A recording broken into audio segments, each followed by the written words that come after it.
Добре дојдовте во студио. Гостин Себихана Скендеровска од Националниот ромски центар. Себихана, дали е тешко да се биде ром или ромка во Македонија? Многу убаво прашање, многу интересно.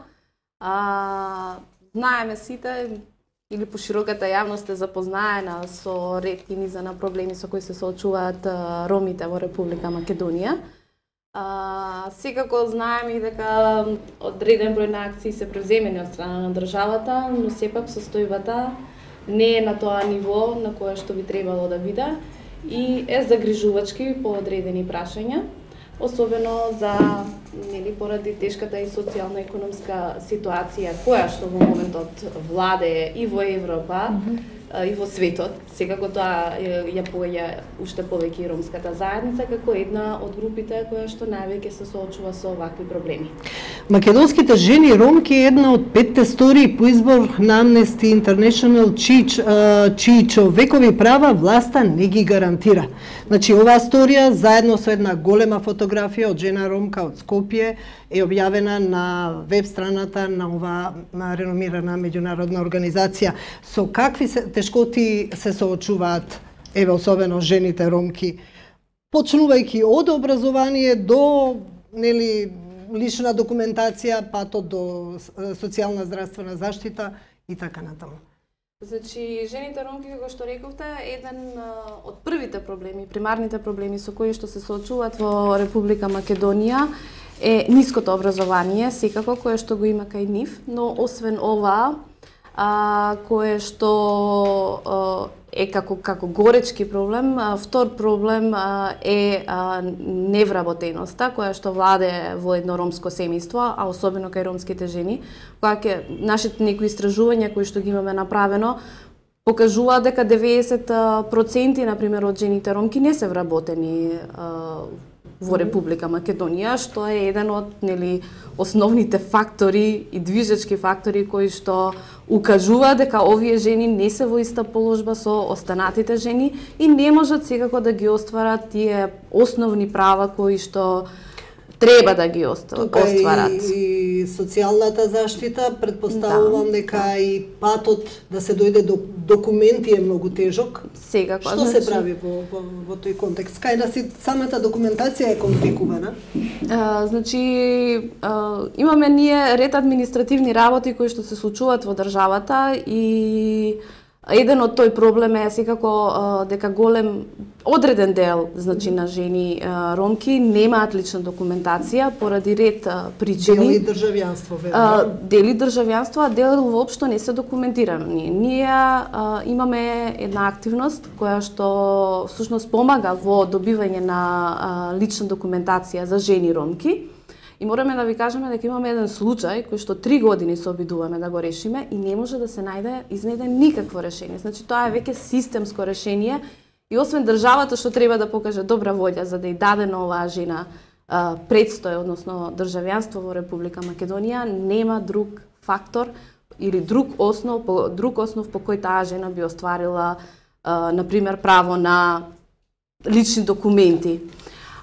Тоа е генерацијски проблем, значи морам да ви кажам дека тоа е еден чаробен круг, како што би кажале, и магепсан круг, во кој што мајката немала документи или немала средена документација, ќерката нема документи и после тоа таа иста жена раја дете која што исто така нема документи. Значи тука веќе се работи за 3-4 генерации на луѓе кои што се соочуваат со проблемот на документи. Со самото тоа, автоматски овие луѓе не може да си ги остварат своите основни права, ниту право на социјална помош, ниту право на здравствена заштита, ниту право на живот. Да. Делувате на регионот на Источна Македонија. Во поголемиот дел, Во поголемиот дел.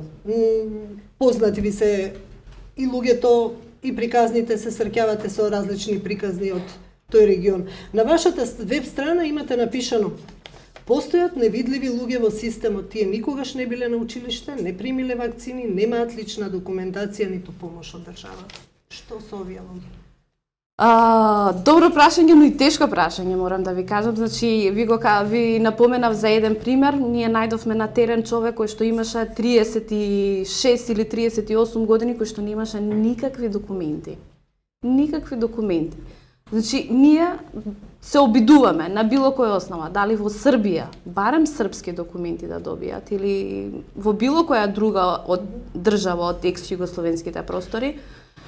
За некои случаи успеавме, имаме некои успешни истории, за одредени случаи, токму тие што велам дека нема по никаков документ, ни дали се вакцинирани, ни дали всушност посетиле училиште, значи немаат никаков доказ дека воопшто биле вклучени на било каков начин во системот на Република Македонија. Имате ли статистика каква е покриеноста со вакцини, бидејќи има доста заразни болести со кои што нели си се соочуваат со оглед на таквите семејства? Да. Значи, со оглед на и местоположбата на живење, каде обично живеат ромите, знаеме дека понекогаш живеат и покрај реките, во многу чести случаи, каде што влажноста е голема и секако тој простор е подложен и на бактерии и на други работи. Во куќи од картони, во стари напуштени згради, во... Така. Морам да кажам дека сега нивото на вакцинација е малку подобрено. Морам да кажам дека новите генерации малку повеќе и посветуваат внимание во образованието, но споредено со мнозинската популација, сепак нивото на вакцинација е пониско отколку кај другата популација. Да. Правите ли вие некои обуки, нешто, разговарате ли со помладите жени? Да, секако.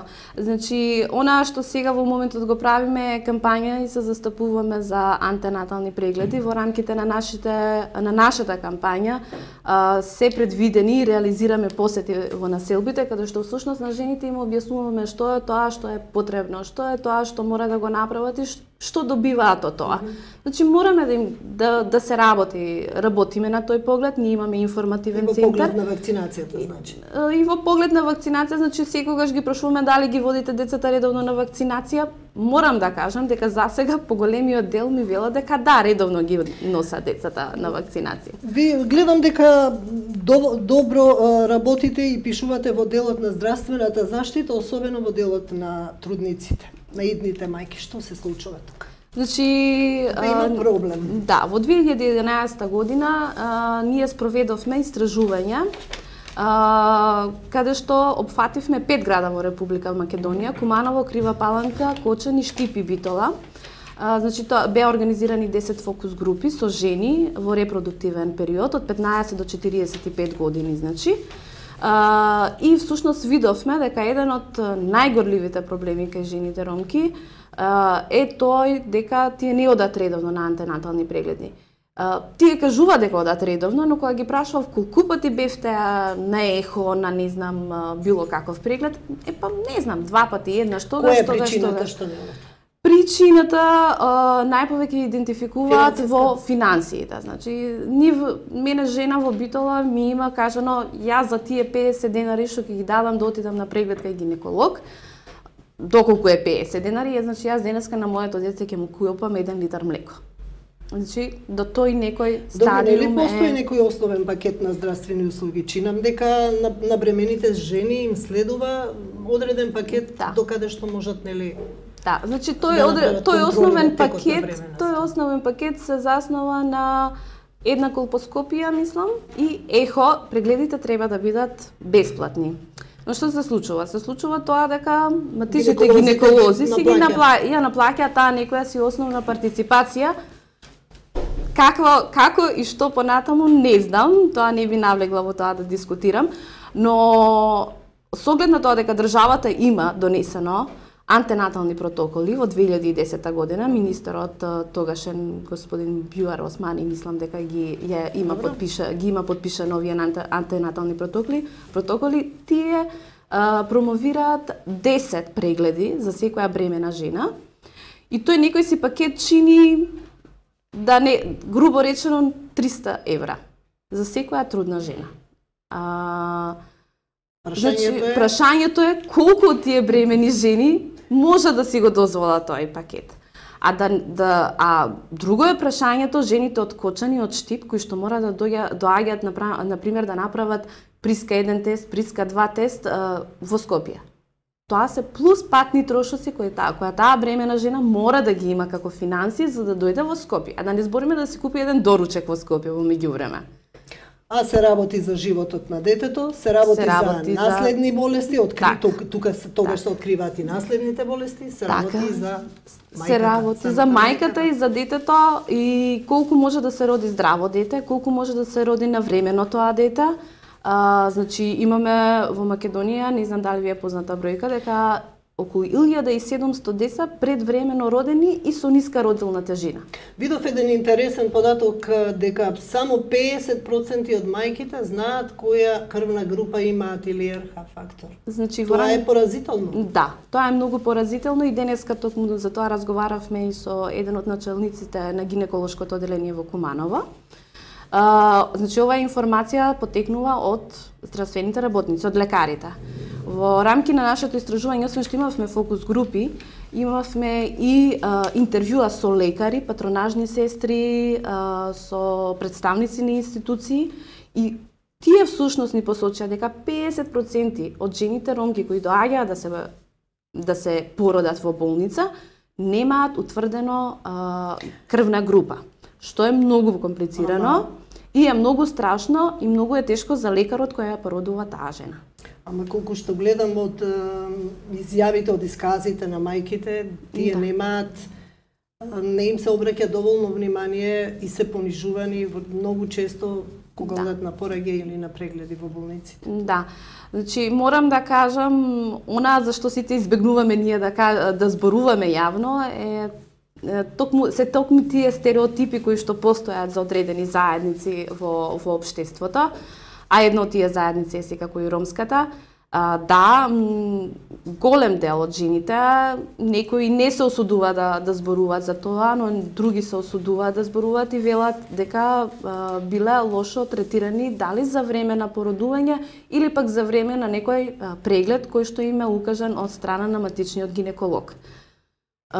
Поразително е, но мислам дека треба лекарите малку да се едуцираат, здравствените работници да се едуцираат и да се сензибилизираат за одредени култури и за одредени традиции кои што постојат во Република Македонија, затоа што ромите се граѓани на Република Македонија, значи со векови наназад. Еве еден пример, вика, го земав бебето со себе, немав што да јадам, тие бара да купам некој лек, го зедов бебето, го завиткав во мојата ноќница и си заминав еден ден после породувањето. Никој не те гледа. Да, токму така.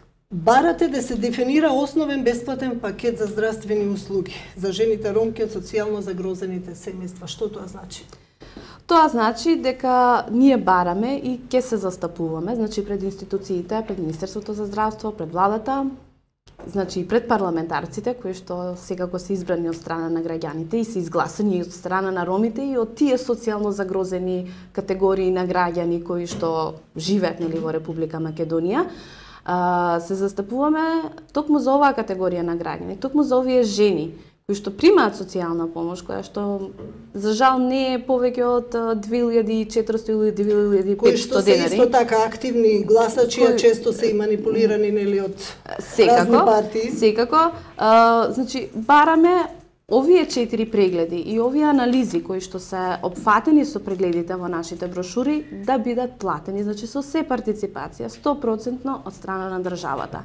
Само така може да осигураме дека ќе се намали тој бројот на мртвородени деца што го имаме во Република Македонија, затоа што имаме и околу 170 деца кои што умираат, дали за време на породување или после 6 месеци, нели? И ниската антенатална ниската тежина, всушност. Каква е соработката? Има ли можност тука да се направи нешто со владата?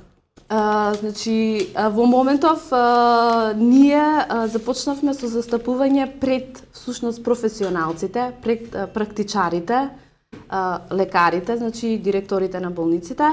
Следниот чекор е Министерството за здравство и владата.